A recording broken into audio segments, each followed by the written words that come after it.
dari beberapa slide dari webinar yang kemarin diadakan secara online.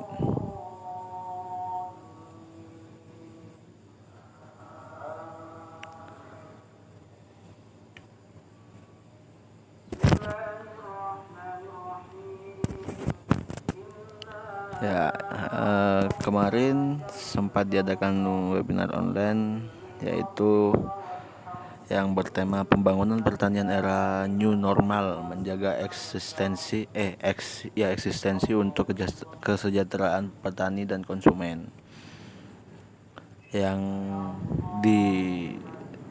didiskusikan bersama beberapa mahasiswa dan beberapa dosen dari berbagai universitas. Pembicaranya yaitu Profesor Dr. Insinyur Bustanul Arifin, Dr. Insinyur Evita Solihahani MP, dan Insinyur Hadi Sulistiono MM, Endang Rahman Hakim.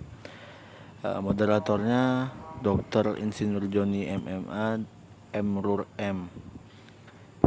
Pembahasnya yaitu Profesor Dr. Insinyur Rudi Wibowo MS. Yang pertama di sini adalah membahas tentang income responsiveness varies by income level and food. Yang pertama adalah elastisitas pendapatan terhadap permintaan konsumsi daging relatif tinggi. Serelia kurang elastis dibandingkan dengan sayuran dan buah-buahan.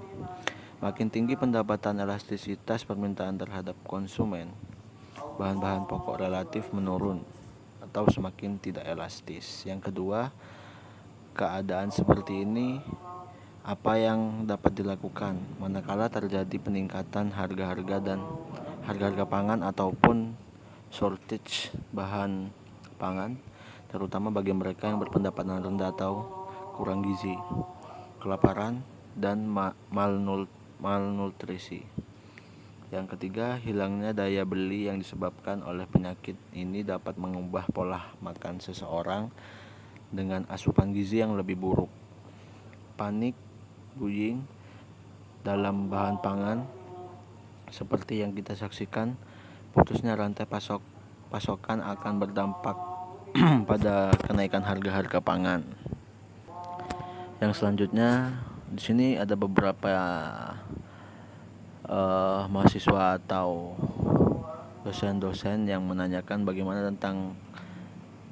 bagaimana kita menjaga agar petani itu tetap semangat dalam kondisi COVID-19 ini, yaitu mengurangi kerentanan petani akibat COVID-19 baik terkait aspek kesehatan, pengetahuan, produksi maupun ekonomi, membantu melonggarkan distribusi hasil-hasil produksi pertanian. Pemerintah harus hadir dalam aspek distribusi produk dan pelayanan saprotan, revitalisasikan kelompok manfaatkan medsos, kembangkan solidaritas sosial antara pelaku ekonomi pertanian. Selanjutnya ada Pusat Logistik Lambung Pangan Jatim bagi masyarakat Jawa Timur yang terdampak COVID-19 untuk menindaklanjuti penugasan pemerintah Provinsi Jawa Timur dalam hal memenuhi atau menjamin ketersediaan kebutuhan barang pokok khususnya bagi masyarakat yang berpenghasilan rendah. Maka dua badan usaha milik daerah atau BUMD pemerintah Provinsi Jawa Timur, dalam hal ini PT Panca Wirausaha Jawa Timur bersinergi dengan PT Jati Graha Utama untuk membuat kegiatan pusat logistik Lumbung Pangan Jatim. Kegiatan ini diperuntukkan bagi masyarakat Jawa Timur dalam mendapatkan kebutuhan barang pokok atau sembako dengan harga yang terjangkau. Selanjutnya di sini ada beberapa strategi penguatan pembangunan pertanian berkelanjutan. Yang pertama, ketersediaan pangan melalui peningkatan produksi dan penganekaragaman produksi pangan. Yang kedua, meningkatkan akses pangan masyarakat terhadap kecukupan pangan. Yang ketiga, meningkatkan mutu dan penganikaan konsumsi pangan menuju peningkatan status gizi masyarakat. Yang keempat, bisnis pangan segar dan olahan. Yang kelima, akselerasi pola pertanian presisi berbasis teknologi 4.0. 6. Penyempurnaan sistem data dan informasi pertanian secara spasial. 7. Regenerasi petani dengan memperluas kesempatan menjadi petani milenial. Selanjutnya di sini ada bagaimanakah tanggapan dunia pendidikan tentang dampak COVID-19 ini.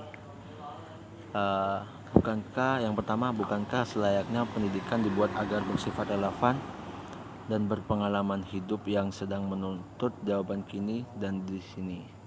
Yang kedua, bukankah pembelajaran harusnya bersentuhan dengan pengalaman hidup yang nyata? Yang ketiga, apakah kurikulum atau bahan ajar dan cara ajar serta sistem pendidikan kita telah sanggup menyiapkan anak-anak didik kita?